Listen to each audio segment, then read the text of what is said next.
Hello, this is Ed Rigsby. It's day 29 of the 30-day Selling to Associations Challenge. Okay, we're coming on the home stretch here. Well, if you remember on day 5, I asked you to write your influence script, which is effectively your selling script. And I gave you some basic ideas. And then on day 16, I asked you, after you've called quite a number of associations, to go in and to rewrite or update that script.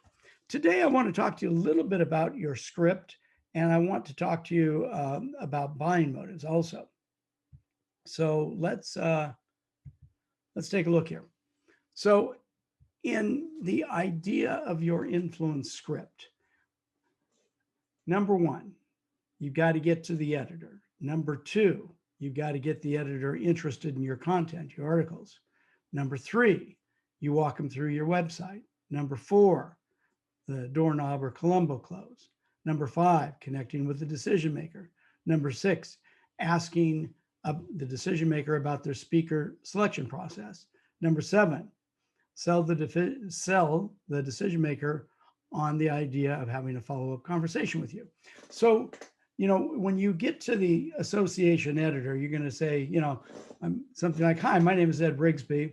I'm the author," and maybe I'll talk about one of my partnering books. I'm the author of PartnerShift, and my book tells your members about how they can use partnering and strategic alliances to grow their business, to access new markets, to lower the cost of employee acquisition, so forth and so on.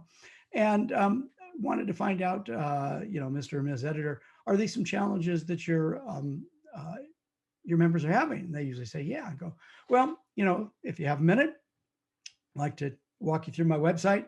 And, I talked to you already about, I have an article bank, not a blog. And I show them where the various articles are. And then I tell them that on the bottom of every article is the permission to reprint. You don't need to check with me, feel free. The articles, the titles have the word count. And so, it's like if one of your members had promised you an article or somebody promised you an article and they didn't come through and you need something quick, I've got stuff. Okay, so I'm making that relationship bank deposit. And usually they're pretty pleased and they say, well, we'll consider that, so forth. And I say, well, that's great. I say, you might want to just bookmark my my article bank just so you could easily have it. And they say, yeah. And then I'll go into, and I say, thanks so much. And before I let you go, just kind of want to check with you. And I want to find out if you might be willing to tell me who the decision maker is for selecting your speakers. Now, I think I told you before that I've had it a number of times that the editor was actually the decision maker. So that was kind of nice. But you get to the decision maker, you say, hey, could you connect me with, Mr. or Ms. Big, whoever the decision maker is? And I always want to make sure that I get to the decision maker on selecting speakers, not the logistics meeting planner who decides what color the napkins are going to be. So there's a big distinction between who decides what color the napkins are going to be and who decides who's going to speak. Then, when I get to that decision maker, I'm going to ask them about the process of, and try to get them to agree to a follow-up. Now, here's the thing that you want to have an understanding of: buying motives. Okay, what is going to get that decision maker interested in you?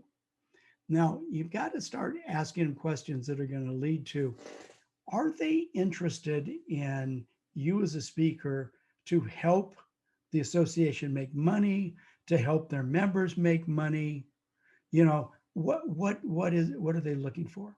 Are they looking for a speaker to help their members not to face loss or not to have legislative issues? Are they looking, to teach their members how to avoid pain? Or are they, more wanting to get their members involved in community, comfort, pleasure, love and affection, pride and prestige? So these are the basic buying motives that people have. And, we all know that people use emotion to make their buying decision, and then they use logic to justify that emotional decision. So what you want to do is listen in and understand what their buying motives might be. So today, what I want you to do is I want you to go back and look at your script that I, ask you to rewrite on day 16. And I want you to go, okay, am I got to the point where I'm understanding what might motivate them to want to do business with me? Futz around with your script. And then what I want you to do is I want you to call today 5 associations. I don't care whether they're national. I don't care whether they're state. I want you just to call 5 associations and play with the script, see how it's going, and try to hear yourself and see, are you trying to ascertain what their motive might be in selecting a speaker? You know, um, and they may, I mean, if they're just looking for a speaker, low fee, well, maybe you're not interested, or maybe you are, I don't know. But I think what you want to do is try to understand what their buying motive is in getting a speaker and what their buying motive is in having a speaker for their members. Okay, go call those 5 associations, and we'll talk to you tomorrow with the wrap up.